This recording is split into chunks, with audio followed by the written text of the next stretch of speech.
परंतु कम से कम लालू प्रसाद यादव जी ने भी इतनी मर्यादा रखी थी कि पद छोड़ दिया था नैतिकता के आधार के ऊपर। भारतीय जनता पार्टी और एनडीए ने प्रधानमंत्री श्री नरेंद्र मोदी जी के नेतृत्व में इस विचार को बदला। हमने राजनीति में प्रामाणिकता को स्थापित किया और आम आदमी पार्टी उसकी दूसरी एक्सट्रीम है, जो कहते हैं वो कभी नहीं करते। जब जेल से रहकर एक मुख्यमंत्री ने सरकार को चलाया, 26 वर्ष का एक नवयुवक 23 जुलाई 2024 को उन लटकते हुए बिजली के तारों की भेंट चढ़ी। इनके मुंह से निकल गया था दुनिया का सबसे बड़ा अखबार जो है न्यूयॉर्क टाइम्स में छपवाना कितना मुश्किल है। छपवाना शब्द था, कोई जाके उस बाइट में चेक कर सकता है। एक विचित्र संवैधानिक उदाहरण भी 2024 में देश ने देखा, जब जेल से रहकर एक मुख्यमंत्री ने सरकार को चलाया। पहली बात यह भी स्पष्ट हो कि ऐसा नहीं कि केजरीवाल जी जेल जाने वाले पहले मुख्यमंत्री थे जिनके ऊपर आरोप लगा और उन्हें जेल जाना पड़ा। इससे पूर्व में भी शिबू सोरेन जी, मधु कौड़ा जी, लालू प्रसाद यादव जी, जयललिता जी, करुणानिधि जी, ये सब पद पे रहते हुए लोग गए। परंतु कम से कम लालू प्रसाद यादव जी ने भी इतनी मर्यादा रखी थी कि पद छोड़ दिया था नैतिकता के आधार के ऊपर। परंतु 2024 में एक ऐसा विस्मयकारी और विचित्र उदाहरण देश को देखने को मिला कि जिन्होंने मुख्यमंत्री के रूप में पद नहीं छोड़ा, और उससे बड़ी बात, जेल में रह के पद नहीं छोड़ा और जेल से बाहर आके पद छोड़ दिया। इसीलिए जो उनकी विचित्रता है वो अपने आप में इतनी विस्मयकारी है कि किसी के लिए समझना थोड़ा मुश्किल हो सकता है। आज हम आपके सामने, चूंकि अब नया वर्ष आया है, इस अंग्रेजी नए वर्ष में नित नए रूप और नित नए स्वांग रचने वाले पार्टियों में कोई और नया चित्र विचित्र उदाहरण देखने को मिले, उससे पूर्व हम याद दिलाना चाहते हैं कि आम आदमी पार्टी उस विचार के साथ आई थी कि हम नई राजनीति लेके आ रहे हैं। और आज की राजनीति में सबसे बड़ी चुनौती सारे राजनीतिक दलों के लिए जो थी वो ये थी क्राइसिस ऑफ क्रेडिबिलिटी, विश्वसनीयता का संकट। एक विचार आम जनता में बना है कि राजनीतिक लोग जो कहते हैं वो नहीं करते हैं। भारतीय जनता पार्टी और एनडीए ने प्रधानमंत्री श्री नरेंद्र मोदी जी के नेतृत्व में इस विचार को बदला। हमने राजनीति में प्रामाणिकता को स्थापित किया और आम आदमी पार्टी उसकी दूसरी एक्सट्रीम है, जो कहते हैं वो कभी नहीं करते हैं। तो मैं सिर्फ आज 10 पॉइंट बताना चाहता हूं जो आम आदमी पार्टी और केजरीवाल जी ने कहे थे और उसका यथार्थ क्या है। उन्होंने कहा था कि जो लटकते हुए तार है, अनसेफ इलेक्ट्रिक वायर्स, उनसे वो मुक्त कर देंगे। आज ये सवाल इसलिए है कि 10 साल उनको सरकार में हो गए, उससे पहले भी 2013 में भी उनकी सरकार रही थी। तो 10 साल से अधिक रहने के बाद दिल्ली में लटकते हुए बिजली के तारों की स्थिति यह है कि 26 वर्ष का एक नवयुवक 23 जुलाई 2024 को उन लटकते हुए बिजली के तारों की भेंट चढ़ गया। दूसरा, उन्होंने दावा किया था कि 24 आवर क्लीन ड्रिंकिंग वाटर देंगे। और अभी जब गर्मी आया तो लोगों ने देखा कि उत्तर पश्चिम दिल्ली और बाहरी दिल्ली के क्षेत्रों में किस ढंग से पानी को लेकर हाहाकार था। और पत्रकारों ने भी जाके देखा, चलिए आप नेताओं की बात पे, राजनीतिक दलों के कार्यकर्ताओं की बात पे विश्वास न करें कि वो उसमें किस प्रकार की दुर्गंध आती थी जिस पानी का प्रयोग करना पड़ता था। फिर इन्होंने कहा वर्ल्ड क्लास एजुकेशन सिस्टम देंगे, यह दावा किया। और इतना ही नहीं, याद करिए, इनके मुंह से निकल गया था दुनिया का सबसे बड़ा अखबार जो है न्यूयॉर्क टाइम्स में छपवाना कितना मुश्किल है। छपवाना शब्द था, कोई जाके उस बाइट को चेक कर सकता है। तो पहले तो पढ़े लिखे मुख्यमंत्री को यह नहीं पता था कि दुनिया का सबसे बड़ा अखबार न्यूयॉर्क टाइम्स नहीं है। दुनिया का सबसे बड़ा अखबार है जापान का यामानो शिमरी, और अमेरिका का भी सबसे बड़ा न्यूयॉर्क टाइम्स नहीं है, अमेरिका का सबसे बड़ा है यूएसए टुडे। खैर, इस अत्यधिक पढ़े लिखे मुख्यमंत्री को ने कहा छपवाना कितना मुश्किल है। और हकीकत क्या थी कि high court has reprimanded that the flawed education system, और इसमें कई चीजों को लेकर कोर्ट ने अप्रसन्नता जाहिर की।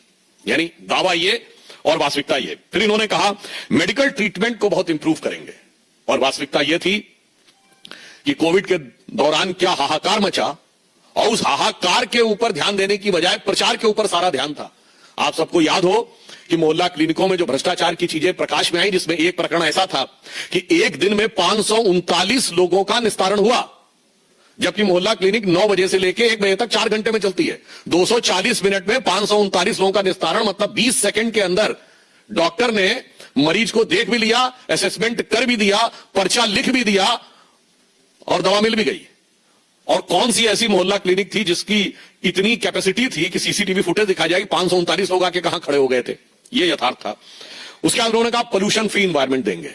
आज स्थिति यह है, इसमें कुछ कहने की जरूरत नहीं है। जिस तरह इस समय जाड़े का मौसम चल रहा है, हम ये कह सकते हैं कि हम उनको शुभकामना भी देते हैं। केजरीवाल जी का स्वास्थ्य बेहतर हो गया है। मुख्यमंत्री बनने से पहले जिस चीजें नजर आती थी, मगर दिल्ली की आबो हवा की सेहत बहुत खराब होती चली गई है। इसके बाद इन्होंने कहा कि जो कूड़े के ढेर, यानी ये छठा पॉइंट है, कूड़े के ढेर, इनको समाप्त करेंगे। और आज स्थिति यह है कि कूड़े के ढेरों की हाइट बढ़ रही थी। कुतुब मीनार से कुछ मीटर की दूरी के ऊपर, कुछ थोड़ी दूरी के ऊपर जो कूड़े का ढेर है, उसकी हाइट ऐसा समाचारों में आया कि 8 मीटर तक बढ़ गई है। सातवां दावा, दिल्ली महिलाओं के लिए सुरक्षित बनाएंगे। और भारत के इतिहास का इकलौता उदाहरण जहां किसी भी सरकार के मुख्यमंत्री आवास में उसी पार्टी की महिला सांसद की पिटाई की गई और आरोप लगा मुख्यमंत्री के ओएसडी पर। पूरे भारत में ऐसा उदाहरण नहीं मिलेगा। मायावती जी के ऊपर स्टेट गेस्ट हाउस कांड में हमला हुआ था, वो समाजवादी पार्टी की सरकार ने किया, तो विरोधी दल था। यहां तो सत्ताधारी दल की, अपनी पार्टी की महिला के साथ। और जो कुछ महिलाओं के साथ अन्य चीजें हो रही हैं, वो किसी से कोई छुपा हुआ नहीं है। जो चीज इनके अधिकार में, ये कहते हैं ना कानून व्यवस्था अधिकार में नहीं। अरे भाई, मुख्यमंत्री आवास के अंदर की सारी व्यवस्था तो आपके अधिकार में थी और मांगने पर सीसीटीवी भी नहीं थे। अब आप देखिए, अगला इनका था कि कच्ची कॉलोनीज जो है उनको बेसिक इम्यूनिटी, जो मूलभूत सुविधाएं हैं, उनसे युक्त कर देंगे। संगम विहार में जिस प्रकार की चीजें देखने को मिली, उससे बहुत साफ है कि यह दावा बिल्कुल यथार्थ के धरातल पर चूर चूर होता नजर आ रहा है। फिर इन्होंने ये कहा था कि जो झुग्गी झोपड़ी के में रहने वाले लोग हैं, उनको स्थायी आवास देंगे। आज 1 दशक पूरा होने के बाद भी ये दावा सिर्फ हवाई दावा है, जबकि प्रधानमंत्री जी के प्रेरणा से चलने वाली योजना में 3024 फ्लैट्स अब तक कालका जी एरिया में झुग्गी झोपड़ी के लोगों को दिए जा चुके हैं। हम जो कहते हैं वो करते हैं, और जो वो कहते हैं वो कभी नहीं करते। अब यमुना की सफाई, आप सभी को पता है, उनका वीडियो भी अवेलेबल है कि यमुना की सफाई कैसी करेंगे, कि वो नहा के दिखा देंगे। और आज स्थिति है कि वो पास जाने में भी हिचकते हैं। यमुना की झाग वाली फोटोएं आप सब ने देखी। अतः ये 10 पॉइंट हैं जो हम लोगों ने कहे कि केजरीवाल जी के दावे।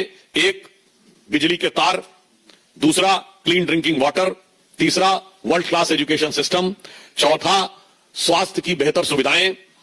5वां, पर्यावरण प्रदूषण। 6ठा, गंदगी के ढेर। 7वां, महिला सुरक्षा। 8वां, कच्ची कॉलोनियों में बेसिक फैसिलिटीज। और 9वां, झुग्गी झोपड़ी के लोगों को मकान। और 10वां, यमुना की सफाई। ये तो नहीं किया, मगर काम ऐसे अद्भुत किए हैं कि भारत की राजनीति में उदाहरण न मिले। देखिए, नई राजनीति के लिए जो लोग आए थे, इन्होंने एक ऐसा उदाहरण दिया कि इनकी सरकार के मंत्री तो जेल में रहे, मंत्रियों को आपने बहुतों को देखा होगा, इनके पार्टी और सदन में टॉप पद पर बैठा हुआ हर व्यक्ति किसी न किसी भ्रष्टाचार के आरोप में जेल गया। मुख्यमंत्री के रूप में केजरीवाल जी, उप मुख्यमंत्री के रूप में सिसोदिया जी, और संसद में इनके नेता सदन संजय सिंह जी। सोचिए, deputy CM, CM and leader of the house in parliament, leader of the party in parliament, तीनों। अच्छा, और देखिए, अलग अलग प्रकार के आरोप। ऐसे आपने विविधतापूर्ण भ्रष्टाचार कभी नहीं देखा होगा। ये तीनों शराब के घोटाले में गए, तो स्वास्थ्य मंत्री सत्येंद्र जैन जी हवाला के मामले में, अमानतुल्लाह खां वक्फ बोर्ड में घोटाला करने के मामले में, तो अभी अभी इनके एक नरेश बालियान जी माफिया के साथ लिंक के मामले में, तो बहुत पहले इनके एक मिस्टर तोमर थे जो फर्जी डिग्री के मामले में, और यहां तक कि इनके एक विधायक के ऊपर यह भी आरोप था, उनकी पत्नी ने आरोप लगाया, हम नहीं कह रहे हैं कि वो अपने कुत्ते से कटवाते थे। तो मुझे लगता है कि इतने प्रकार के विविधतापूर्ण भ्रष्टाचार के आरोप इतने कम कालखंड में किसी पॉलिटिकल पार्टी में नहीं लगे होंगे, जिसका उदाहरण आम आदमी पार्टी ने प्रस्तुत किया है। और पंजाब में इनके 2 मिनिस्टर जो हैं वो आरोपित हो चुके हैं, और मुख्यमंत्री के ओएसडी के ऊपर अपनी पार्टी की सांसद के साथ मारपीट का उदाहरण आपको खूब सर्च करिएगा, मुझे लगता है भारत के इतिहास में नहीं मिलेगा। इसलिए हम बहुत साफ साफ ये बात कहना चाहते हैं कि दिल्ली की जनता अब नित बदलते हुए इस स्वांग को पूरी तरीके से समझ चुकी है। और इसलिए मैं एक पंक्ति में कहना चाहूंगा आम आदमी पार्टी के लिए और उनके संयोजक केजरीवाल जी जो कवच ला रहे हैं, वो कवच में तो लगता प्लास्टिक के बराबर भी स्ट्रेंथ नहीं है। और आप ये भी बात समझिए कि नई राजनीति क्या है, नई राजनीति नहीं है, वही पुरानी कांग्रेस वाली राजनीति है। वहां सुपर पीएम सुनते थे, यहां सुपर सीएम है। वहां भी प्रधानमंत्री कार्यालय से सत्ता नहीं चलती थी, यहां मुख्यमंत्री कार्यालय से नहीं चलती है। तो मैं सिर्फ ये कहना चाहूंगा, आज देश की राजनीति में प्रामाणिकता की आवश्यकता है, जो प्रधानमंत्री श्री नरेंद्र मोदी जी के नेतृत्व में भाजपा और एनडीए ने प्रस्तुत किया है।